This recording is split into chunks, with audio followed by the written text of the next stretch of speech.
우리가 상상하지 못한 일들이 계속해서 너무나 빠른 속도로 벌어져서 정신을 못 차릴 정도입니다. 이걸 막았다 싶으니까 훨씬 더 큰 다른 게 벌써 앞질러 가고 있는 이런 일들이 계속해서 벌어지고 있습니다.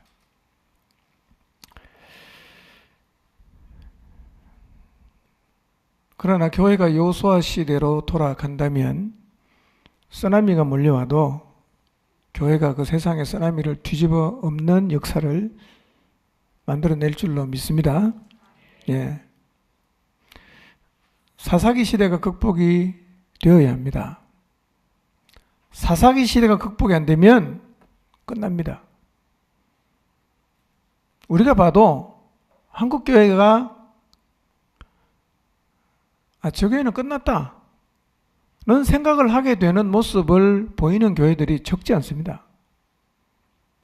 네. 왜 그러냐? 공존의 길을 선택하면 결국 그 길 따라가면 거기 나옵니다. 거역할 수가 없어요.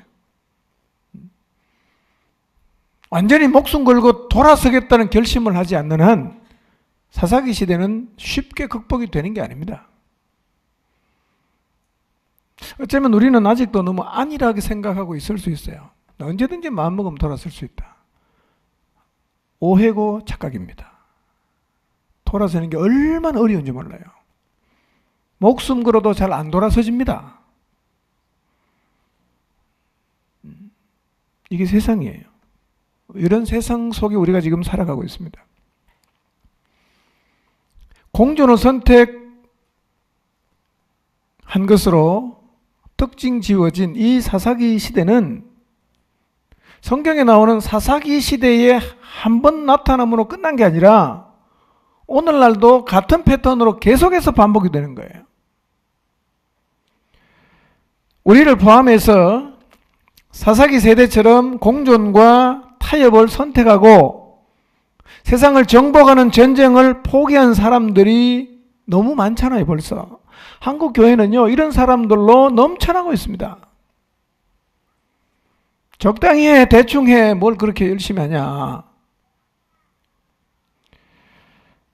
이 선택은 당분간 평화를 가져오기 때문에 최선의 선택처럼 보일 때가 많아요. 내가 이렇게 선택을 참 잘했다. 참 평화가 찾아왔다. 그런데 이 평화는 거짓 평화입니다. 공존은 그리스도인이 한 선택 중에 최악의 선택입니다. 최악의 선택이에요. 우리가 세상과 공존하는 길을 선택했다는 말은 사명을 버렸다는 얘기고 부르신 목적을 잃어버렸다는 얘기고 내가 지금 여기에 왜 존재하는지를 모르고 있다는 얘기입니다.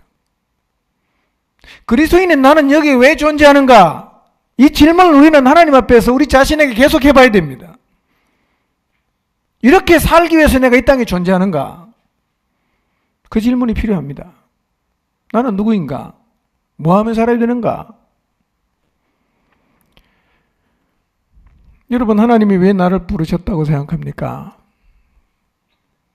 예수님을 주님으로 받아들인 성도로서 내가 해야 되는 사명이 무엇이라고 생각하십니까? 이게 우리 마음속에 살아있어야 됩니다. 늘 깨어있어야 되고 전의를 가지고 하나님이 내게 주신 사명이 뭐냐? 잃어버린 영혼을 구원하는 것, 복음을 통해서 세상을 정복하는 이 일을 끊임없이 하고 있어야 됩니다. 그런데 세상과 공존을 선택하는 순간 할 일이 없어집니다. 정복할 땅이 없잖아요. 너는 너처럼 너 식대로 살고 너는 내 식대로 살고 다 서로 인정을 해주고 공존을 선택하고 나면 세상은 정복할 땅이 아니라 그냥 평화롭게 사는 땅이 되는 겁니다. 사사시대 이스라엘이 그랬어요. 그런데 성경에 보니까 그 공존의 결과가 뭐였던가? 혼돈과 공허였습니다. 죄에 빠지는 거였어요. 바알과 아세라의 정복이 되는 것이었습니다. 이게 공존의 결과예요. 그 결과를 성경에 다 적어놨는데 그 길을 여전히 답습하고 걸어가려는 사람이 너무 많습니다. 그리고 혼돈과 공허와 죄에 빠지고 바알과 아세라의 정복이 되어 살아가는 결과들이 이미 우리가 살고 있는 시대에도 공존을 선택해서 사사기 세대를 살아가고 있는 사람들의 삶에서 분명하게 드러나고 있습니다. 우리가 봐도 혀를 끌끌 차게 되는 일들이 교회 안에서 벌어지고 있습니다.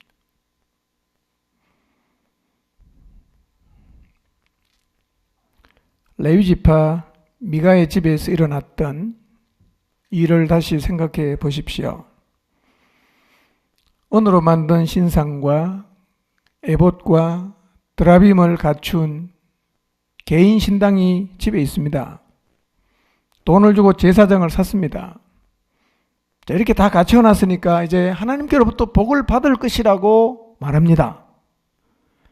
이게 가나안 원주민 얘기가 아니라 이스라엘 레위지파 사람의 얘기입니다. 그리고 기브아에서 베냐민 지파 사람들이 그 노인의 집에 찾아온 남자 손님을 내놓으라고 행패를 부렸어요.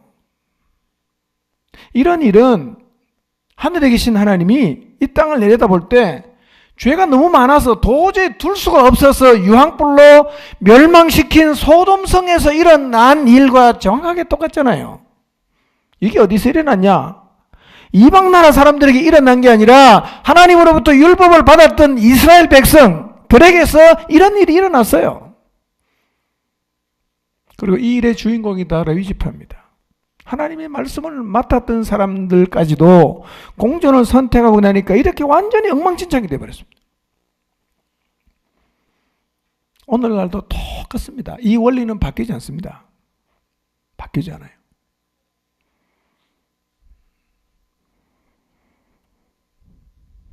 하나님이 이스라엘에게 가나안을 약속하시고 이 땅 내가 너희에게 주겠다. 가서 차지해라. 그 하신 이유가 뭡니까? 하나님을 왕으로 모시고 살아가는 모델이 되는 나라를 세우기 위함이었는데 그들은 그 땅에 들어간 지 얼마 되지 않아서 자기들이 왜 거기 왔는지를 잊어버렸습니다. 하나님의 통치를 받는 나라를 세우라고 보내놨더니만 그 가나안 원주민하고 똑같은 행동을 하는 거예요. 공존이 가져온 결과입니다. 공존을 선택한 것이 가져온 결과가 이렇게 대단합니다. 여러분 세상을 만만하게 생각하지 마십시오. 잡아먹지 않으면 잡아먹힙니다. 공존 안 돼요. 공존이지만 사실은 잡아먹힌 겁니다. 그게요. 공존을 선택한 순간 우리는 이미 졌습니다.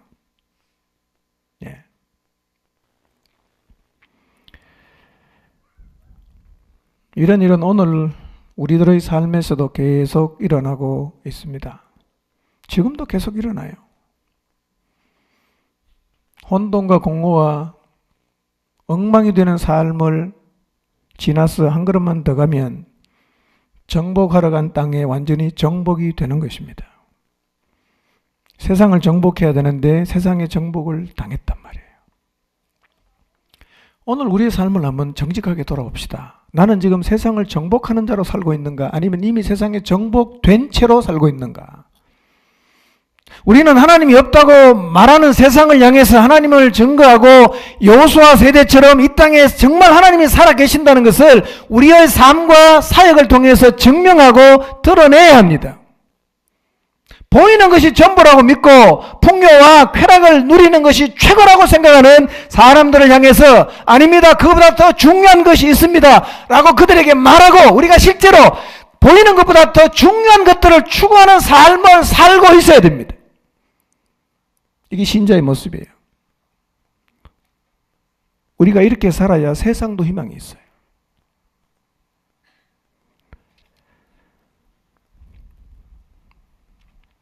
그런데 공존을 선택하면서 어느 순간 보니까 나도 풍요를 추구하는 거예요. 나도 쾌락을 추구하는 거예요. 나도 세상에서 더 많은 힘을 갖기를 추구하는 거예요. 이게 정복된 거예요, 벌써요. 나도 보이는 게 너무 중요한 거예요. 안목의 정력이 중요한 거예요. 인생의 자랑거리 하나 갖는 게 너무너무 중요한 거예요. 젊음을 다 바쳐서 다 그거 하나 잡으려고. 하나님이 뭐 다 집어치우고 박사학위 하나 받으려고 뭘 하나 해보려고. 그래서 세상에서 폼 잡고 살기 위해서 인생을 다 쏟아붓는 사람들이 얼마나 많은지 몰라요. 그렇게 살면서 보이는 것보다 더 중요한 무언가 있다고 누구한테 말할 수 있겠어요? 같이 죽어가는 겁니다. 근데 이런 일이 너무 비일비재하게 많아요. 이제는 보이는 것보다 중요한 보이지 않는 것이 있다고 말하면 거의 미친 사람 취급받습니다. 성경은 뭐라고 얘기합니까? 우리가 알고 있고 입술로 고백하는 믿음, 그것이 진짜 진리예요. 그게 진리란 말이에요.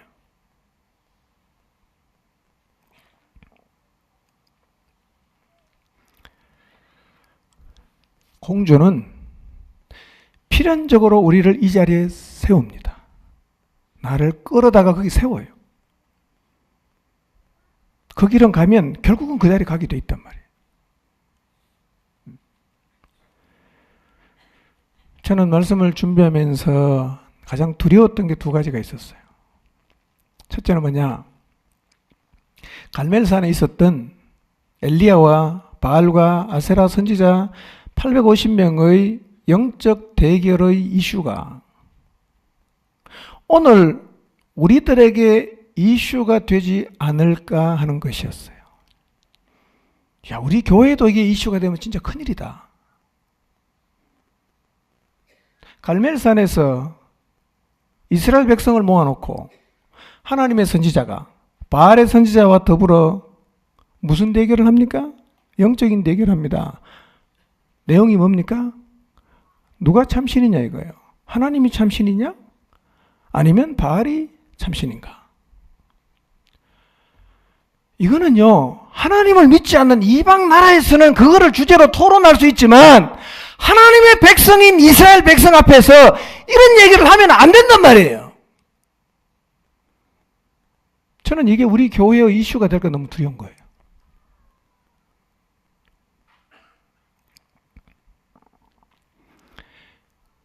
이와 유사한 주제로 토론하고 이와 유사한 주제로 대결하는 일이 우리 안에서 일어나면 안 돼요. 하나님이 참신이냐 바알이 참신이냐 이거는요 이스라엘 땅에서는 절대로 이슈가 되면 안 되는 토론 주제입니다. 엘리야가 이 말할 때 얼마나 피를 토하는 심정이었겠어요. 여기가 어느 나라인데 내가 이런 주제를 가지고 지금 대결을 해야 된다는 자체가 하나님의 선지자 엘리야의 마음을 얼마나 자괴감에 빠지게 했겠어요.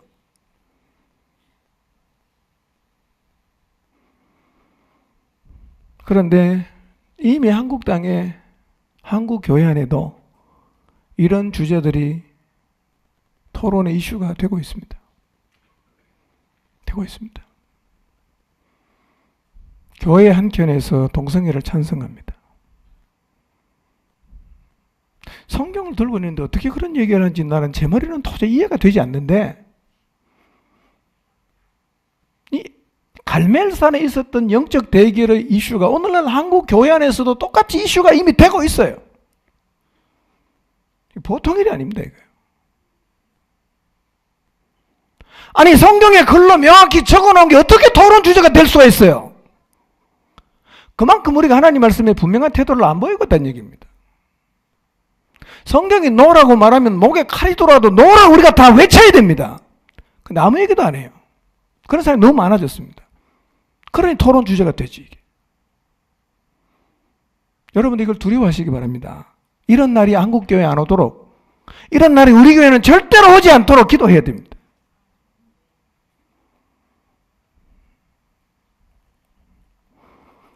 여러분, 갈멜산에서 이런 대결이 벌어졌다는 자체는 이스라엘의 비극입니다. 그리고 만약 이런 주제가 우리 교회 안에서 토론의 주제가 되면 우리 교회의 최고의 치욕이요 비극입니다.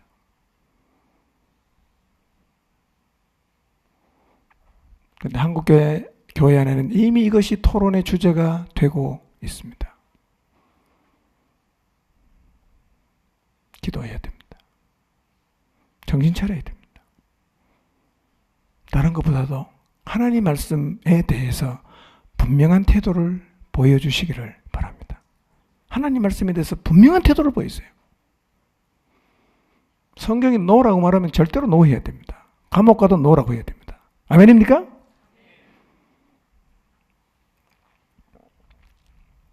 두 번째로 제 마음을 두렵게 한 것은 이스라엘의 상황이었습니다. 하나님을 왕으로 모시고 살아가야 하는 이스라엘에 하나님이 통치하는 신정국가라 그러잖아요. 하나님이 다스리는 나라예요. 근데 그 나라에 하나님의 선지자는 한 명밖에 없어. 그런데 바알과 아세라의 선지자는 몇 명 있습니까? 850명. 하나님이 통치하는 나라에 하나님의 선지자는 핍박을 피해서 도망다니고 있고, 바알과 아세라의 선지자는 나라의 보호를 받으면서 녹을 받으면서 바알을 섬기고 있습니다. 하늘에 계신 하나님이 바라보시면 얼마나 기가 차는 일이에요. 이런 일이 버젓이 이스라엘 땅에서 계속 벌어지니까 어떻게 하나님이 이 나라를 계속 두고 볼 수가 있겠습니까? 망해야죠. 망했어요. 망했습니다. 엘리야의 고뇌가 뭔지 아십니까? 왜 이 나라가 안 망하느냐 이거예요. 하나님이 살아계신다면 왜 이놈의 나라가 안 망하냐? 이게 엘리야의 고뇌입니다. 갈멜산 영적 전쟁에 승리했어요. 그러고 나서 엘리야가 절망하잖아요. 왜 절망한지 아십니까? 왜 안 망하냐 이거예요. 하나님을 대적하는 나라, 하나님의 선지자를 잡아 죽이는 나라, 하나님이 진멸하고 한 바알과 아세라를 섬기는 그것을 국교로 삼고 있는 이 나라 아합이 왜 안 죽냐 이거예요. 그게 엘리야의 딜레마입니다. 왜 안 죽냐 이거예요. 왜 안 망하냐. 그때 하나님 주신 응답이 뭔지 아십니까? 하사엘을 보내라. 예후를 보내라. 결국 하사엘과 예후가 아합 가문을 완전히 멸족을 시켜버립니다. 그게 응답이에요. 하나님 대답입니다. 망한다. 망한다. 망해야죠. 하나님이 정말 살아계신다면 그런 일이 버젓이 벌어지고 있는 나라를 어떻게 그냥 계속 볼 수가 있겠습니까? 이것이 이스라엘의 형편입니다. 저는 우리나라가 이렇게 될까 두렵고 우리 공동체의 미래에 이런 일이 일어날까 봐 너무 두려운 거예요. 너무 황당한 일이잖아. 꼭 이런 일은 아니어도 그리스도인의 삶에서는 절대로 일어나서는 안 되는 황당한 일이 우리의 삶에서 벌어질 수가 있습니다. 뭘 하면? 공존하면 우리가 상상하지 못한 일이 벌어질 수 있습니다. 여러분, 공존은 재앙입니다. 공존은 재앙입니다. 그래서 우리는 이 사사기 시대를 극복해야 되는 거예요. 사사기 시대는 반드시 극복해야 됩니다. 세상과 타협하고 전쟁을 포기하고 세상과 공존하는 사사기 시대에 만약에 내가 서 있다면 이제는 이 세대를 딛고 극복하고 다음 세대로 넘어갈 수가 있어야 합니다. 계속 극복하지 않고 이 자리에 머물러 있으면 이스라엘이 섰던 자리에 우리도 반드시 서게 됩니다. 어떻게 극복할 수 있어요? 우선 마음을 좀 바꿔야 됩니다. 하나님 앞에 순전한 마음을 가지십시오. 실제로 사무엘은 어린아이였어요. 얼마나 단순했는지 몰라. 하나님은 우리가 어린아이 같은 마음 갖기를 원하십니다. 성경이 복잡하지 않습니다. 우리가 복잡하게 만들어요. 왜? 그대로 순종 안 하려고. 그대로 순종 안 하려고 자꾸 복잡하게 만드는데요. 하나님은 매우 단순하고 명확하게 우리에게 말씀하십니다. 순전한 마음만 있으면 하나님 말씀에 순종하며 사는 것은 절대로 어렵지 않습니다.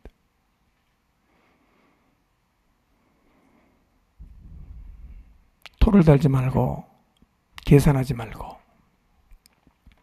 우리에게 말씀하신 그분은 여호와이시잖아. 하나님이시잖아. 겸손하게 무슨 말씀을 하시든지 받들어 순종하겠다는 마음의 자세를 가져야 합니다. 순전함의 자리로 돌아갈 수 있도록 기도하십시오. 너무 때가 많이 묻었잖아요. 정말 순수하고 순전하고 단순하게 하나님 말씀에 분명하게 반응할 수 있는 자리로 돌아갈 수 있기를 여러분 주님 앞에 나가서 기도하시길 바랍니다. 많이 기도해야 될 거예요. 쉽지 않습니다. 여러분 엘리에서 사무엘로 사람이 바뀌었잖아요. 우리는 사람은 그대로요. 뭐가 바뀌어야 됩니까? 그대로인 사람이 마음을 바꿔야 되니까 절대로 쉬운 일 아닙니다, 여러분. 많이 기도하십시오. 많이 주의 은혜를 구하십시오. 새 마음을 달라고. 순전한 마음을 달라고. 복잡하게 계산하고 따지던 이 생각을 좀 버리게 해달라고 주님 앞에 나가서 기도하시기를 바랍니다. 두 번째는 아는 죄에서 돌아설 수 있도록 기도하세요. 사사시대의 야사, 엘리와 엘리의 아들, 죄에 대해서 감각이 없잖아요. 엘리 아들도 엉망이에요. 근데 엘리는 그걸 보고 뭐 대수롭지 않게 생각합니다. 금하질 않아요. 세상과 타협하며 세상과 공존하고 살고 있다면 우리의 삶에도 반드시 죄의 문제가 불거집니다. 여러분이 공존하고 있으면 틀림없이 여러분 삶 속에서도 이길 수 없는 죄의 문제를 가지고 있을 것이고 그 죄가 반복되고 있을 것입니다.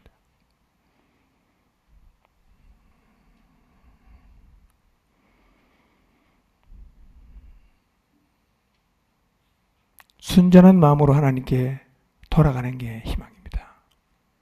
예. 하나님 경외하는 마음 갖도록 기도하세요.